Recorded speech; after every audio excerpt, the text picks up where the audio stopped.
Oh, it was absolute rubbish when they said everything was going to be all right. You knew that. They'd spend all your money. And if you're an addict, they'd smoked everything they could get off you and take off you. They've eaten all your food and disappeared. Randomly disappeared. You don't know where they are, what's going on, and then they pop up again when it suits them and you're allowing it. You don't know what they're doing, you don't know where they're going. On the passive-aggressive side, if they've got family members living with them that are relying on them, they're running around spending time with them, and it's all unnecessary, it's all enmeshment.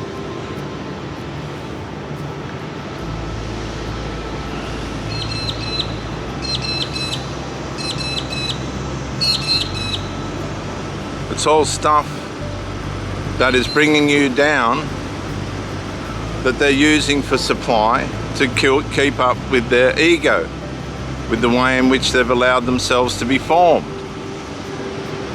Call it narcissism, call it whatever you like. I call it the evil, sinful nature, because the evil, sinful nature will use any psychopathy to do what it wants and what it needs.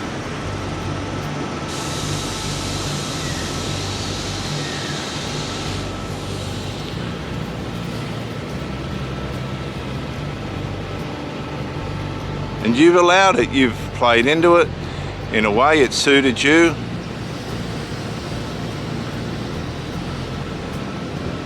It worked for you. It played into your needs in a way. You liked the drama and the toxicity.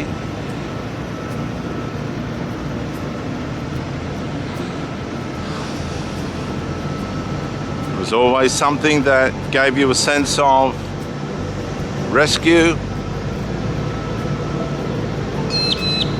support,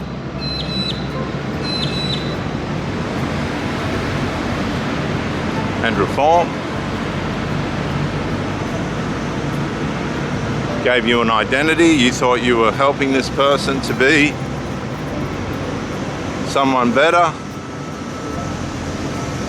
That was the silliest thing you ever could have thought, because it was nothing of the sort. Nothing of the sort. It was just bringing you down. It was just bringing you down psychologically. The psychological part that was bringing you down mentally. The mental part was causing you trauma. And of course, trauma always brings problems to the body.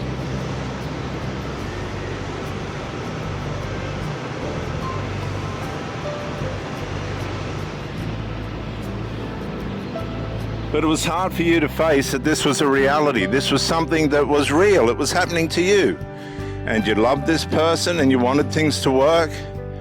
You'd been together for years and years, and all of a sudden, like a middle-age crisis, this person's just got worse and you're their enemy. You're their battlefield. They're getting a sense of identity out of tormenting you and bringing you undone.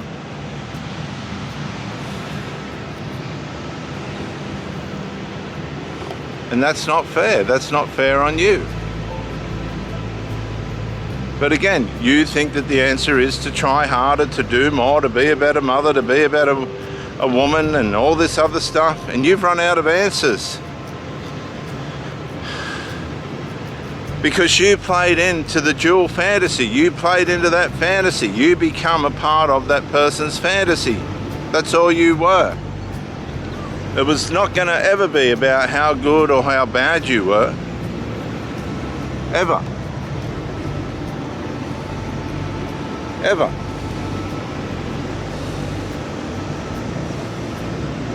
Ever.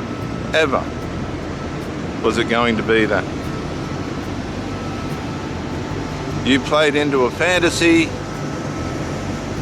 that was never going to last, was never going to lead anywhere, was never going to have any significance.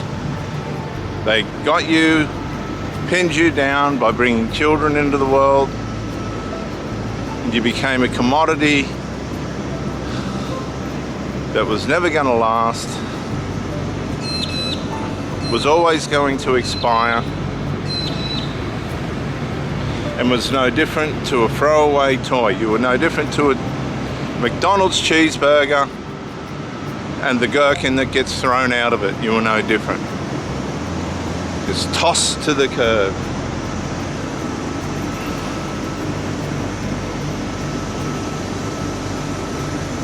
The bun gets split, all the cheese and meat, and there's the gherkin with the sauce on it. They lick the sauce off, throw the gherkin out the window, and there you go, onto the pavement, to the ants.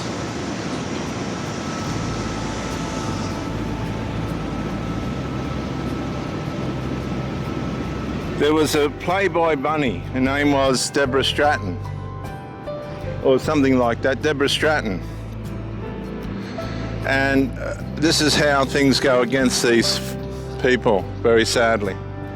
Her boyfriend introduced her to modeling or something of this kind, and she took off. She became Playwoman of the Year for some year, and she began to see a different way of life, a life that was not going to involve her boyfriend. And he was troubled with this, and to cut a long story short, they broke up. She started having sex with other men and all the rest of it that comes with that environment. Everybody wants a piece of the pie. She was the pie, probably struck by the fame and the fortune and all this being spoiled, and I guess hypergamy was calling her into a situation that would be more convenient for her. That's how hypergamy works. And to cut a long story short, he began to object to this. He knew that he was losing her. He asked to have a meeting with her, and he shot her and himself in a hotel room. In other words, if he couldn't have her, nobody else could have her, and that's how these people work. If he couldn't have her, nobody else could have her. By the time they found the bodies, they were being eaten by black ants. That's the thing that shocked me. They were being eaten by black ants. And in a way, for many of you that are suffering passive-aggressive abuse, you're in marriages and relationships where you know they're not healthy for you, and you're just trying to prove your value through your devotion and your loyalty to this person.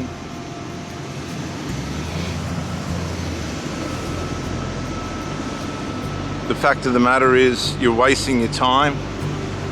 You need to start healing now.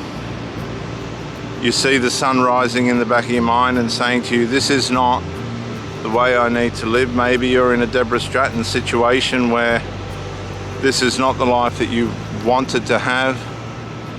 You're even prepared to be on your own to come out of it.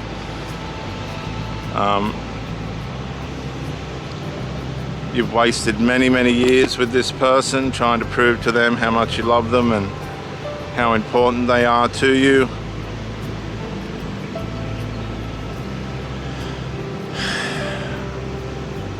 And it's very sad because you do and have always wanted the relationship to work. This just hasn't been your lot. And finally you've realized you've been duped. This person was never what they said they were. It was all just a fantasy for both of you that's played out. The curtain's been drawn. The movie's over. It's time to exit the building or the relationship and walk out the door and never, ever, ever, ever go back.